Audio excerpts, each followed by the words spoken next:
పంచాయతీ ఎన్నికల్లో బరిలోకి దిగిన మాజీ మంత్రి జగదీష్ రెడ్డి తండ్రి రామచంద్రారెడ్డి విజయం సాధించారు.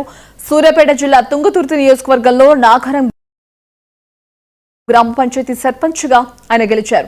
95 ఏళ్ల వయసులోనూ ఎన్నికల బరిలోకి దిగి యువ నాయకులకు గట్టి పోటీ ఇచ్చారు రామచంద్రారెడ్డి. తన పదవి కాలం పూర్తయ్యేసరికి నిండు 100 ఏళ్ల సర్పంచ్ గా రామచంద్రారెడ్డి చరిత్రలో నిలుస్తారు.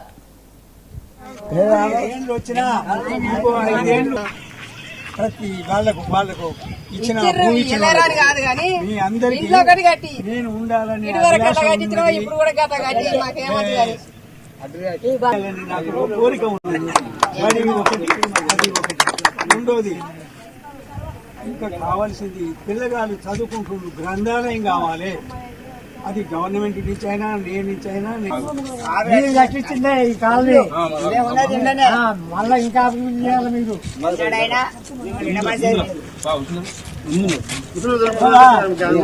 మనిషి అంటే చిన్నోడివే కానీ అప్పుడే మెత్తబడ్డావు. అడ్డం పోతుంది